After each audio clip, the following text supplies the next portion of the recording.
let's go ahead and open Premiere Pro. When you open Premiere Pro, you'll see a screen like this. Now, I have a bunch of projects that I've worked on already. So you can see here the names of the projects that I've been working on. You won't have that if you're opening up Premiere Pro for the very first time. To start a new project, we're going to click this New Project button. But know that if you've recently worked on a project or you want to open a project that you have in your files or on an external hard drive, you can click this Open Project button and then find it from your list of files. You could even just double click that project file from your documents or Finder. I'm going to click New Project. That's going to open up the New Project panel. At the top, we're going to name this project. We'll call this Premiere Pro Course, and then you choose where you want to save it. There's a drop-down menu for some popular locations, or you can click Browse and save it wherever you want. I'm going to save it into the class folder for Adobe Premiere Pro. I'll select Choose for that folder.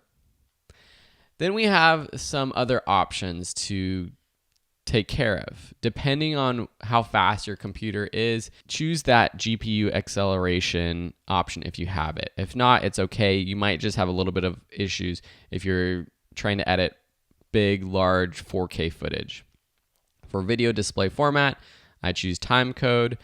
You might want to use feet or frames if you're editing an actual film that was shot on film, but for most digital projects, timecode is good. Display format, audio samples is good. Capture format, we're not going to be capturing anything via Adobe Premiere Pro. This is if you had a camera or a deck plugged into your computer and you wanted to capture footage from a tape. For Scratch Disk, this is important though. So for me, I typically save all of this same as project. What this means is the video, the renders, the previews, these are files that Adobe Premiere Pro creates when you start a project, when you add effects, when you make changes, when you auto-save your project.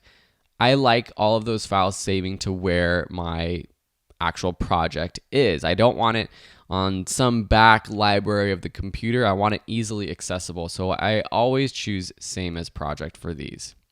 When you're happy with your settings, with the name and with the location, just click OK. And then Adobe Premiere Pro will open up. Now this is probably confusing if you've never opened up Adobe Premiere Pro. So in the rest of this lesson, we're going to learn what these main windows or panels are. We're going to learn how to customize the view so that yours looks like this if your window doesn't look like this, which it might not. One quick way to get your window or your program to look like mine is to go up to Window, Workspaces, Editing. That's the workspace we're going to start out with. Then we're going to learn how to customize it. To understand what all these panels are, I'm going to open up the project we'll be working on for this course, which is this Anthony Carbajal short documentary. I'm actually going to start in the bottom left with our project panel. So all of these windows have panels. Some of them have tabs with other panels behind them. So see here, we have project in the front. Behind that is the effects. And if we click on the effects panel pops up. The project panel is basically your documents. It's your organization panel. It's where you import files. It's where you create new files like titles or graphics. And it's where you keep everything organized. Behind it, we saw this is the effects tab, and this is where we have all of our video effects, audio effects, and transitions. Right to the right of the project and the effects panel is this toolbar. This includes all the tools that you have available for editing your footage on the timeline, which is over here to the right. This is the timeline. This might seem very confusing to you, and I wouldn't be surprised, so don't get too worried. You will learn how to do all of this. Just know that on the top of the timeline, starting from V1, V2, V3, V4. You might not have these many layers when you open up Premiere Pro. These are all video tracks. Below on the bottom half, A1, A2, these are audio tracks. You can adjust the size of the track and really any panel by hovering over the line on the edge of the panel or the track and clicking and dragging. You can see me doing that right here with this panel. So all of these things I can make smaller so you can see all the 3 audio tracks, and there's actually 9 video tracks that we're using. That's a lot. And it goes from 0 seconds to 1 minute. And you can see the seconds and the milliseconds right here. Over on the right are our audio monitor. So if I play through this, I'm just going to turn the audio off, but if I play through it, you can see the audio levels bouncing up. So this is a good audio monitor to use. This also brings us to the program monitor up here. As I play through this, this is the final product, or at least the product we're working on down here. So everything we add to, and you can see Anthony being funny right here for the ALS Ice Bucket Challenge, threw on a bikini. He's a really out there, extroverted guy. I thought it would be funny, and we're gonna learn more about his story and what this project is all about throughout these lessons. So I don't want to give everything away yet, but just know he's a very extroverted, funny guy.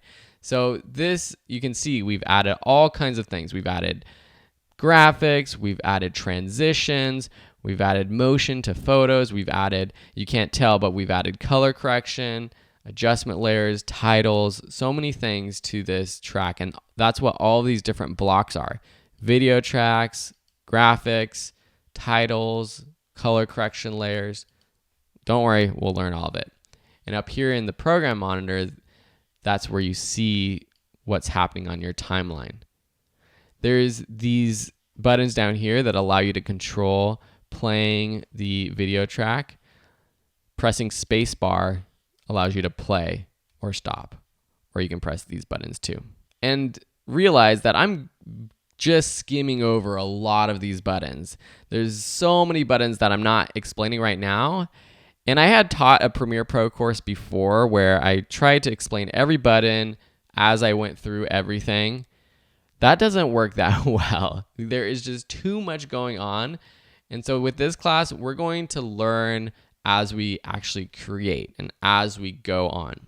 If you have any questions about any of the content in this course, head over to the Q&A tab. First, search and see if anyone else has asked that same question, or if they haven't, ask a new question by clicking the Ask New Question button, typing in your question title, and then describing what issue or what you're trying to figure out.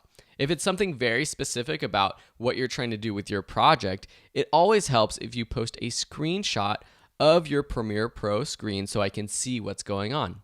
Anyway, so this is the program monitor up here. And up here on the left, we have our source, effects controls, and audio track mixer. And you might not have audio track mixer, but I'll show you how to open those panels and close panels in just a sec. The source monitor is where you preview your clips. So down here, we have our folders of videos.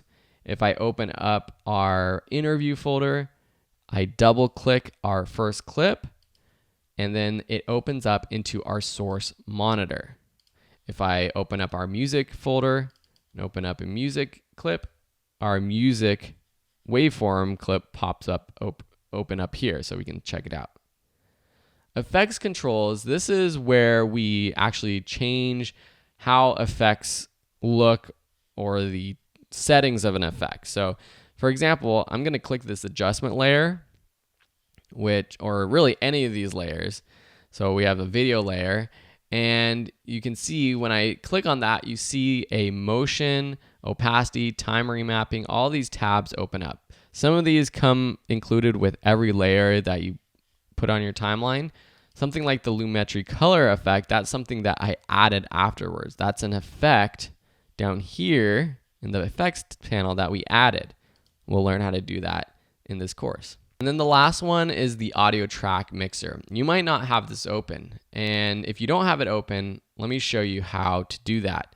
But first, let me close it. And you can close any of these panels by right-clicking and choosing Close Panel. So if you don't have the audio track mixer open, go up to Window and click the audio track mixer right here. And that pops open audio track mixer. Now it might not have opened it up right here in this source monitor panel up here in the top left. So to customize your space, let's go back to our other project. So here we're in our other project. It still has the audio track mixer open. Say we want to move this audio track mixer down below our project panel or in this panel behind effects. We can click any of these panels, drag it around, and move it. And you can see as I move it, different panels get highlighted. If I want to just add it right into this panel, just drag it into the middle and let go. You can see that it drags it into this panel. If I want, I can actually add it to the top and add a completely new panel, or the right or the bottom or the left. So see what happens when I click and I unclick over here when it's highlighted in the right, a new panel pops open. Or if I want it on the left up here, it opens up a new panel on the left. If you're following along, it's probably a lot easier to just play around with this and understand how to do it. You can resize, as I mentioned before. You can drag the tabs to the left or right to adjust the order of the tabs. Say I want audio track mixer before the effects controls, I can just drag it into the middle of those two panels. The goal with this lesson and moving into the next lesson is to set up your project to look like my setup right now. So you want your project panel with effects, you want your timeline down in the bottom right, the program up in the top right, and then the source audio track mixer, not the audio clip mixer, the audio track mixer, and the effects controls up in the top left. To save this workspace so that if it ever gets messed up, or if you ever add new panels or open new panels but want to revert to this setup, go to Window, Workspaces, Save as New Workspace. Click that, and then name your workspace and click OK. I already have one that's set up like this. It's called Phil's Single Monitor. It's basically the same setup. Effects controls is in the middle rather than over to the right.